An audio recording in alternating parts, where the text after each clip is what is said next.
Hey, deserving listeners, this is part 8 in my series in which I talk about the fight between Jimmy and Chelsea, but in part 7 and 8, I'm actually going back and watching other couples as well and comparing and contrasting.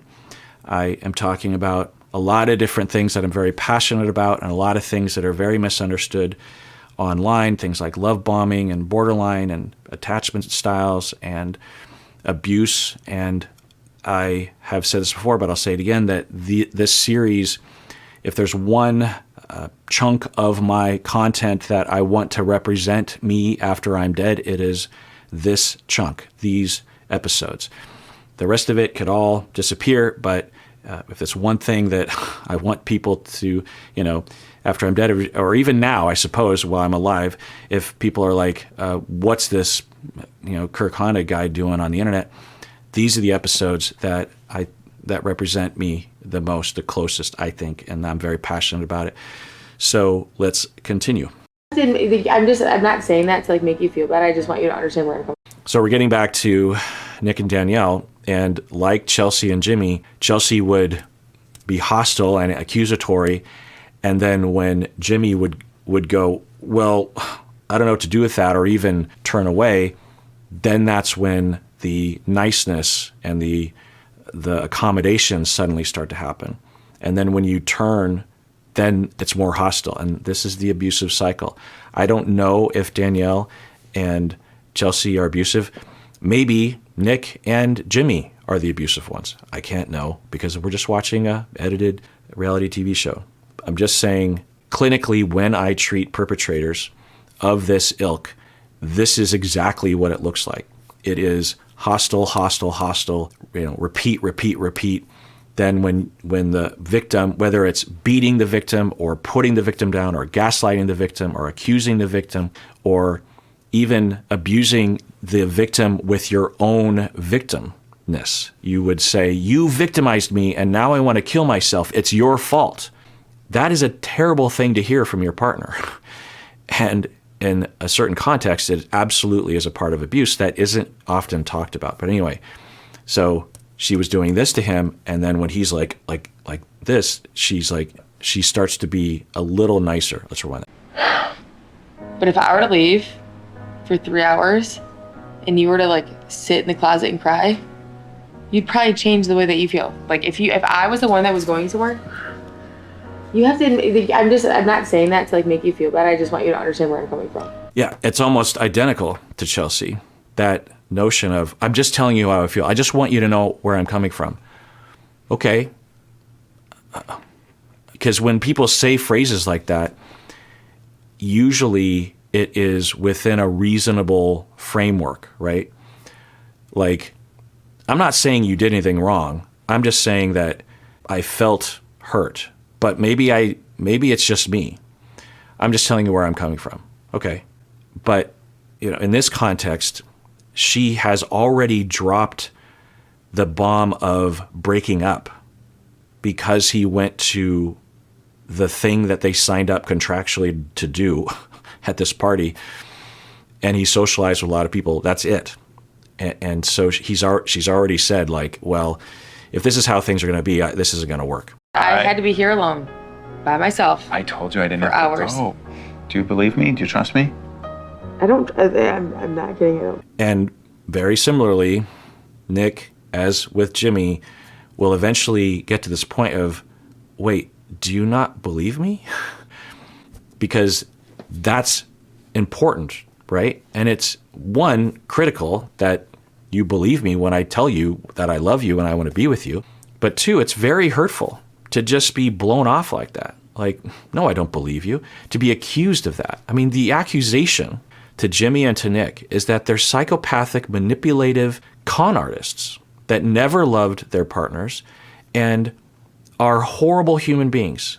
That accusation is so hurtful. When my borderline clients will accuse me of not caring about them as a human being, as a therapist, as a person, that hurts because I consider myself, when I look around to other therapists, I don't know any other therapist who cares about borderline people as much as I do. I'm not saying that narcissistically or bragging. Are there people that care about borderline people as much as I do? Yes, 100%. Bob does.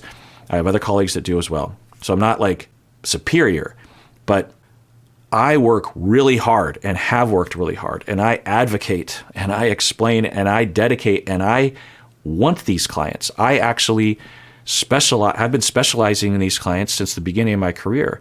And when all my colleagues at an agency or just socially are saying they would never treat a borderline client, or they would say you can't help a borderline client, or don't get near a borderline client or person because they'll sue you.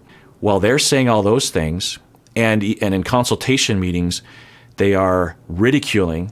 Even if they sometimes have compassion for their borderline clients, they will ridicule the borderline clients in consultation meetings.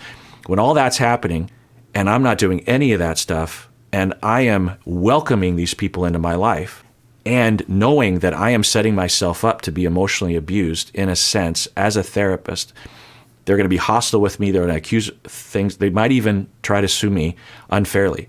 I'm inviting that into my life, and with someone right across the room that I've worked hard for years, and they say to me that I don't care about them, and I've never cared about them. I've never shown that I care about them. That hurts. And it hurts Nick and Jimmy as well. It hurts them too. It's very, very hurtful. And I think it's tempting when we see, particularly when we look through the gender socialization of it, that Jimmy and Nick are strong men. They don't really have those kind of emotions. Believe me, they do. It's very hurtful. It just destroys you and discounts you. You're like, so either I'm a psychopath con artist, or my love doesn't matter. And of course, this is what the borderline person feels on the inside to some extent, and they have injected it into other people through socialization by treat. It's all projective identification. Anything right now? Not even me. Nothing. I can't believe you don't trust me at all. But my word doesn't mean anything to you. I'm Stop. done. Hey. No, I'm done. Yeah, I actually forgot how quick this escalated. They both actually are harsher in a way to Jimmy and Chelsea. But I hope it is clear that it is very similar. But I'm going to skip forward to future fights. 3, 4, 5 weeks. No, I don't. When I was so happy about how my family thought about you, I assumed that you would be as happy. And then Of course I was happy. No, but like you complained about your friends right away, and I was like, okay, so if all he wants to talk about is friends. Right, so this fight has a lot of nuances that I want to go into, but for the sake of time, I will just remind everyone what I remember about this fight. It's interesting how many details I remember intimately. This was a long time ago when I watched this. But they had gone to her family's, her mom's house, and her mom was a character, seemingly just a character, but signs of not being attentive, maybe narcissistic. I use that word very lightly. Just me looking for the genesis of what I am highly speculating might be the case for Danielle's personality. But what happened was they go to the family's house and they're socializing, and there's a lot at stake for everybody. Family wants to figure out who Nick is. Nick is wanting to impress them. Danielle is hoping that they all get along and that Nick likes her family, and there's a fair amount of anxiety. They're driving away, and everything went well, and they both talked about that, how wonderful everything was. They're driving away, and he, if my memory is correct, during the get-together, he was getting these very frantic calls and texts from one of his friends or a family member or something. And it was kind of an emergency of some sort. And he wasn't responding, or he was putting it off and then eventually had to respond a little bit. But anyway, then they get in the car, they're driving away. And as a part of the conversation, he was venting to her about the situation, maybe complaining like, oh, this guy, I don't understand why he's calling me all the time. And the way that she is interpreting it, because of the lens and the schema and the relational traumas, is he doesn't love. It's sort of a weird flow chart. The first thing is, I don't know how he feels about my family. Even though he said my family's great and he acted really fine with my family, I don't know how he feels about my family. That's a question mark. Maybe a lot of people, you can imagine anyone in those shoes, if he were to quickly change the subject to his something else, you might think, well, did he really like my mom? What did he think about that one moment?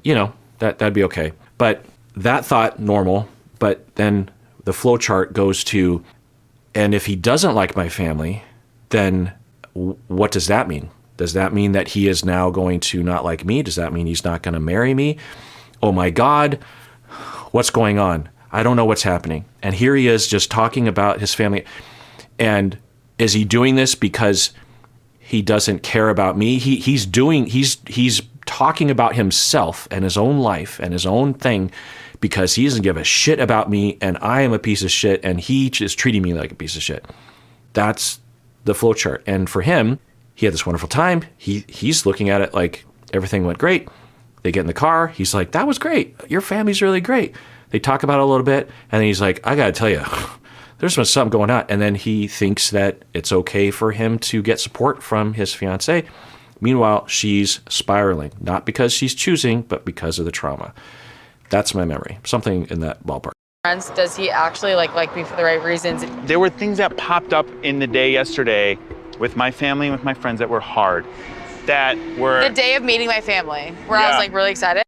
And when you consider the landscape, both of them had wishes or issues or concerns. She really wanted him to dedicate himself energy-wise to her family, which I think he did. He was also going through something, and he thinks, I think, that he balanced it. He dedicated himself to her family and was actively rejecting or not paying attention or risking something with his people because he wanted to fully dedicate himself to her family. And then on the way home, that's when he's like, I got to tell you something. That's when he was trying to get some balance. But to her, it's all or nothing. You're either completely invested in this scenario or you're not. But that's not the best way of characterizing it. It's the way I said earlier, there's that flow chart. I feel rejected. I feel like you don't care. Not because you don't care, but that's how it feels because of the transference. And so any angle and argument and data point and any sort of rhetoric that comes out of her mouth isn't actually maybe even logical to her, but it just represents, you have been neglecting me. You are a jerk face. You have let me down. You have betrayed me. You have betrayed me. You have betrayed me. Because that's how it deeply, deeply feels. And it is painful. He is distressed right now because he's being accused, but the amount of distress that she might be going through, which I can't know, is beyond any horribleness that I have ever experienced. If you don't have this level of a personality disorder of any sort, or any sort of relational trauma in your past, there's a pretty good chance that if I'm right about Danielle and Chelsea, that their suffering is 10 times worse and 10 times more, 100 times more often than you've ever felt. I know that about me. I have sat really close for years with people and their pain, and I have seen it in its raw form, both professionally and personally. And when I'm with it and I feel it, it is horrific. It's not just like really sad or really hurt. It's like a whole other realm of emotion that is negative. It's emptiness, it's franticness, it's desperation, it's untethered. You don't have any resources internally because no one ever gave you those things when you were a child. You're just completely flapping in the wind in an abyss that not only no one cares about, but everyone is actively rejecting. It is like a horrible experience. Just horrible. And when you're there, all bets are off. You're going to say anything to get someone to help you. You're desperate. And you're also not going to be interested in hearing about other people's problems when you're suffering like that. I know it was selfish to bring it up when we had just met your family, but it was just on my mind. And I'm very sorry that I ruined what was, I know, a very important day to you and also me, because this matters. So, like Jimmy, he is saying a lot of really great things. He's apologizing. He's addressing it directly. He's not, obfuscating. He's not being defensive. He's like laying the groundwork. Yeah, I'm sorry that he even said it's selfish. And maybe he believes that to be true. But either way, he's saying, you're right. I was selfish. Given my gauge of the situation, it doesn't sound selfish. It may be tone deaf, but no. I mean, they went to hang out with her family. They had a lovely lunch outside, and then everything was great, and then they left. How is it selfish that he wants to talk about a difficult situation that he's going through? But anyway, he says he's selfish, and then he says, I'm sorry, and I know it was very important to you, and it was important to me. Because that is, I think, the beginning of that flow chart. This is not important to him, which means he's going to leave me, which means that I'm never going to have anyone, and I'm a piece of shit, and I'm never going to have any love, and then the pain. To me. Like, if we're going to get married in 2 weeks, I'm not fucking around. I didn't think you were until after my family. Like, that was the only time that I thought maybe you were. Because in the moment, I thought that you were being fake. Okay, so that helped, clearly. She is now more reasonable, right? She seems to be soothed by that, at least temporarily. So let's see how this goes. Around. I didn't think you were until after my family. Like, that was the only time that I thought maybe you were. Because in the moment, I thought that you were being fake. Did you ever think the world doesn't revolve around, like, you? Oh, okay. Right. And like Jimmy, he'll word things that, if you just look at the entirety and just tally the amount of unfair accusations, it's a mountain of things from Chelsea and from Danielle. But it's interesting how, even just watching this, at least for me, you get this sense that Danielle and Chelsea are more vulnerable, that to have a harsh statement said to them will definitely hurt more than if Jimmy and Nick experience something like that. That's probably true, but it also denies male emotion and male hurt. Just want to be clear about that. And avoidantly attached individuals will identify and give the vibe that they can't really be hurt. They're strong, but that is pathological, and they are hurting. They just have other ways of expressing it. But anyway, so, with Jimmy, he says, you're clingy. And it's interesting, it happens on the second fight. I mean, that's not universal, but it does represent how, with these couples, the other person from the person on the borderline spectrum will eventually reach some level of impatience and some level of hurt.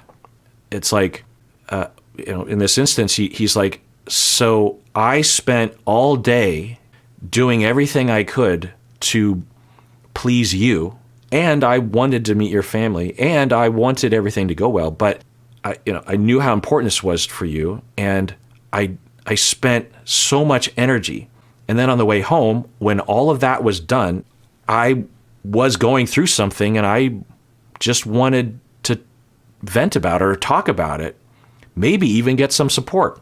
So I'm a horrible person, and I'm now being punished, and what's the lesson? What was I supposed to do? Just act like that wasn't happening in my life and just continue to fawn over you? Does the world revolve around you in your mind? That's what he's saying. It's not helpful. It's not, even being perfect won't land well with the Chelseas and the Danielles.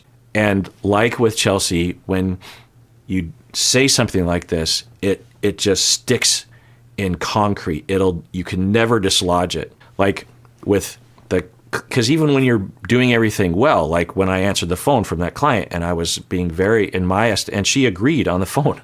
I mean, I remember it. It would have been 1990, let's just say late 90s. And so, 25 years ago-ish. And I can remember everything about that scene. I remember where the phone was, where the desk was, where the window was, where the people, I don't remember the people. I remember the receptionist. I remember my office was just around the corner. It was probably like afternoon sometime.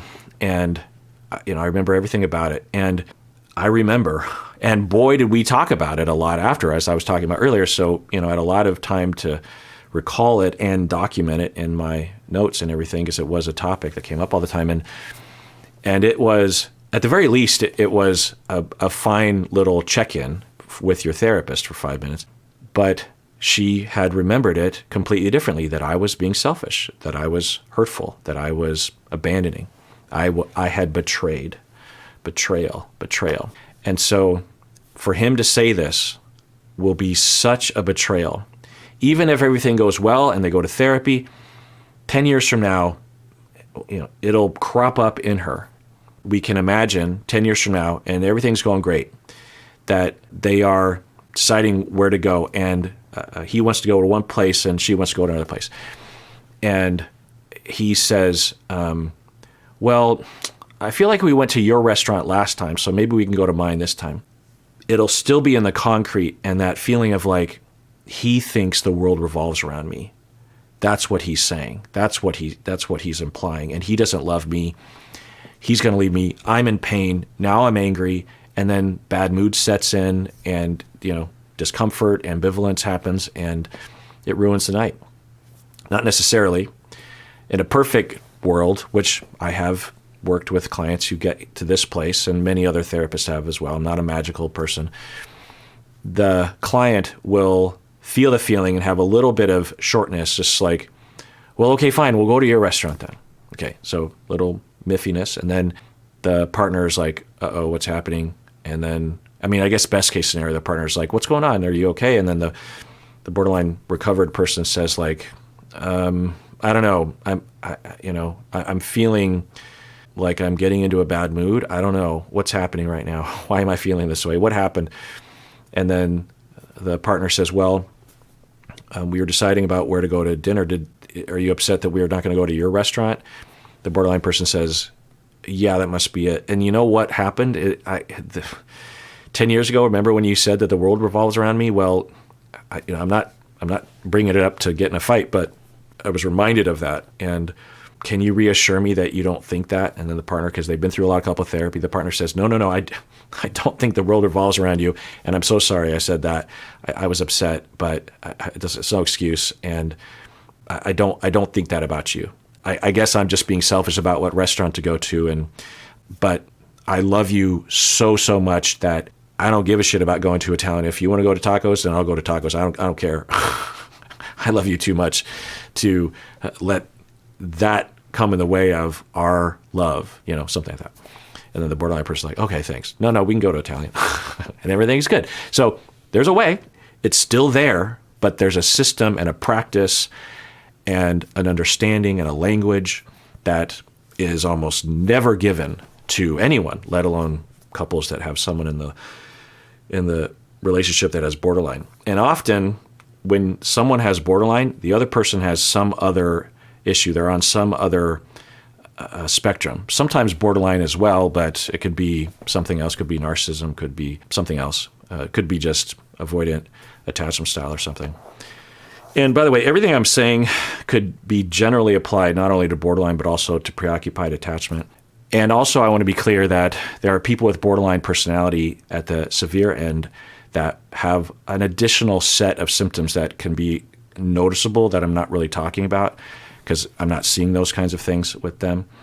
So anyway, he just pulled a Jimmy, or Jimmy pulled a Nick by having a reaction. And like I said, when you add up all of the transgressions, because he has done nothing wrong. That's the thing.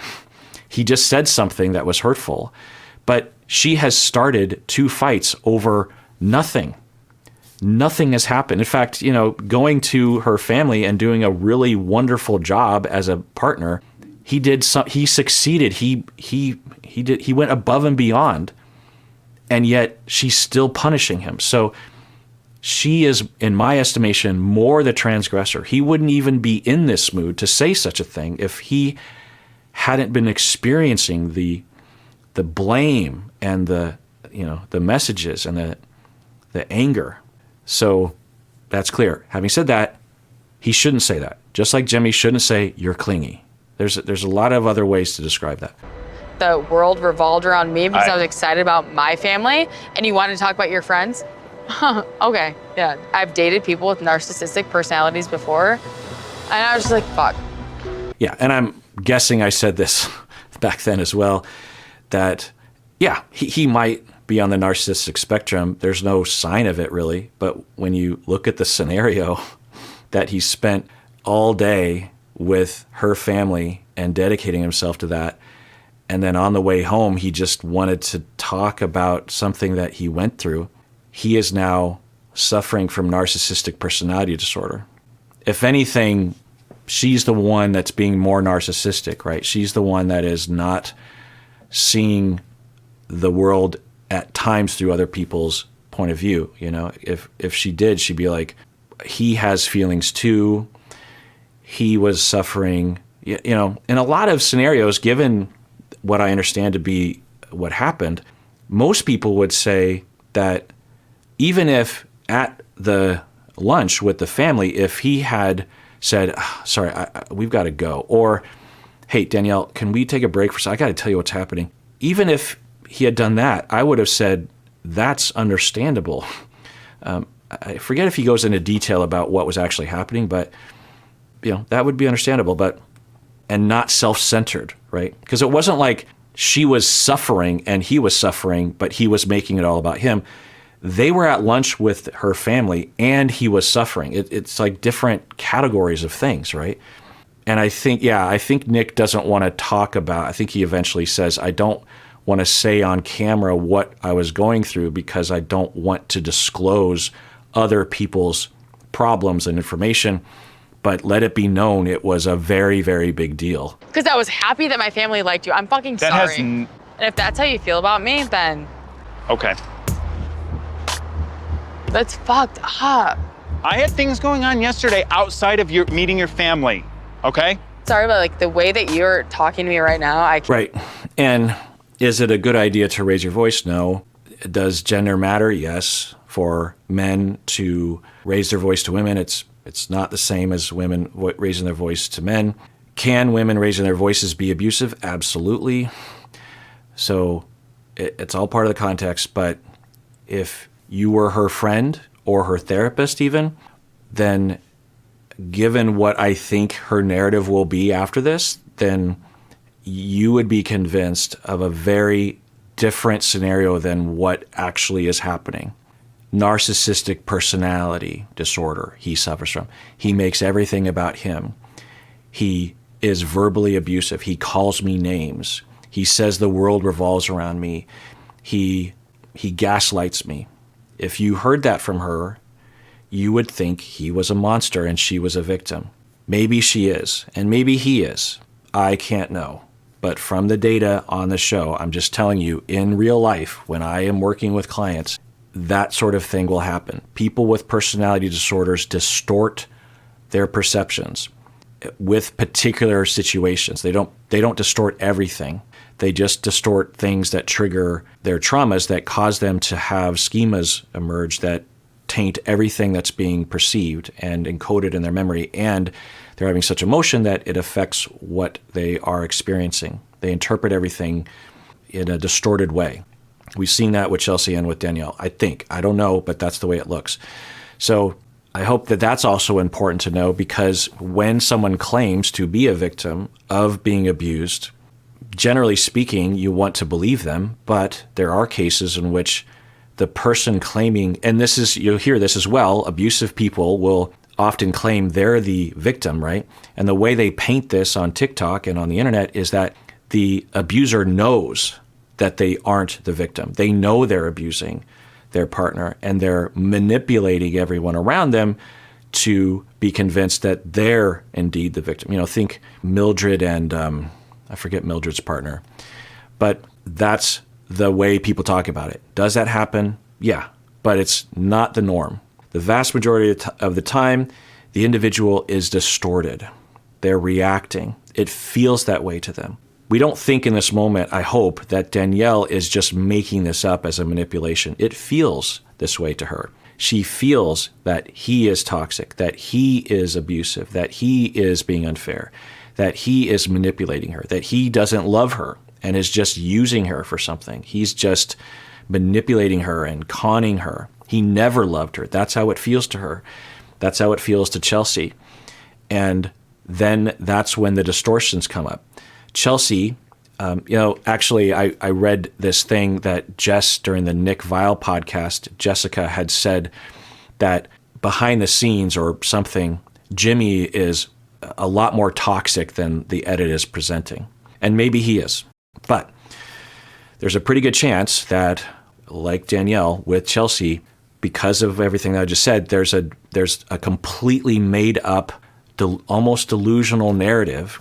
Remember, borderline, the original word came from being borderline psychotic, meaning borderline delusional. And so those people were observed as having stories that did not happen, but they were only in certain contexts related to attachment and betrayal from attachments, that kind of thing. And so they weren't delusional all the time the way that someone with schizophrenia is, or with psychosis. And so the individual will be semi-delusional. They will remember something that literally didn't happen. Like the example I gave with the client that I answered the phone and I was at the very least pleasant, and under my estimation, I was very caring for those 5 minutes, even though utter chaos was going on around me. But my client was delusional, not clinically, but in the colloquial sense, delusional about what had happened. Her memory was, and she was convinced, and there was no convincing her otherwise, that I had just completely blown her off. And it was obvious in my tone of voice. And I knew that not to be true, because at any point I could have backed out of that relationship. She had done so many things to me that I could have easily said, well, maybe another therapist would be good for you. And she would have done that. But I didn't say those things because I knew that, the purpose of my life is to help people. And if I do that to her, other therapists are probably also going to do that to her. And I dedicated myself to helping her. So I knew that I wasn't blowing her off. I had never blown her off. Similarly to the client, I said how she was convinced that I told her that she was a piece of shit. She was 100%. Well, I had convinced her, for months, and she was only 50%. She was still 50% sure that I'd called her a piece of shit, which is a ridiculous thing to think about any therapist, let alone me. But really any therapist. I'm not special in that way. I can't imagine a single therapist on the planet, just especially in the context that was happening. It was just kind of a regular couple session. And for a therapist to be, well, you're a piece of shit. Like, she was convinced. And she wasn't schizophrenic. She wasn't generally delusional. It's borderline personality. It's this distortion of what's happening. And so for those individuals, especially over time, then this narrative will start to emerge, especially when there's no data to refute it. Like after a breakup, typically the individuals don't talk much. And so as time progresses, it gets more distorted. It gets more weird and more extreme. I've heard of cases of borderline individuals who have a relationship that doesn't go well. There's a breakup. There wasn't any abuse or any problems. The borderline person 2 years later is convinced that they were raped by their partner. And there's enough information to know that that never happened. Now, can someone not talk about being raped and then later disclose that, or not want to remember being raped and then later disclose it? Yes. But I'm telling you, those kinds of things will happen. I actually want to watch Matt and Colleen, because they're bringing up a lot of women, and I don't like that. It's a problem in our society and in my profession that borderline is associated with women. I have treated probably an equal amount, or maybe 45% of the people that I have in time evaluated as being borderline were men, identified as men. So the story can be quite distorted. So by the time Chelsea eventually tells Jess about what's happening, now maybe Chelsea is telling the truth, and Jess it's very convincing. So, Jess is like, no, you don't understand. Jimmy, he parties too much or something. I don't know, maybe he does, but you could imagine if and I don't know about Jess, and I don't know about Chelsea, I don't know about Jimmy, but you can imagine that happening. And so you see that beginning right now with Danielle. He's narcissistic, he's abusive, all that stuff. Now, maybe he is, but that didn't look abusive. It was aggressive-ish, right? It was raising his voice. He's frustrated, doesn't justify it. Let's see if he backs off. But again, when you pile up the transgressions, yes, he has committed some transgressions, just like Jimmy calling her clingy. But when you pile them up, you know, and it's not like who's right or who's wrong. It's just you have to put it into context. And How can I see when the darkness blinds? Similarly, most victims will eventually strike back, either physically or emotionally or verbally. Perpetrators of abuse, most of them will actually believe that they are victims. So when they go to the police and say, no, I'm not the perpetrator, I'm the victim, they're not manipulating. They believe that to be true. They're positive that is true because of the schemas that they have interpreted, not only in the moment reality, but also they've reworked the memories unconsciously to fit their emotion. That's the condition. I can't do this right now. My heart's broken. All right, well, that's the end of part 8. Tune in next time when I continue with part 9. And everyone out there, please take care of yourself because you deserve it. You really, really do.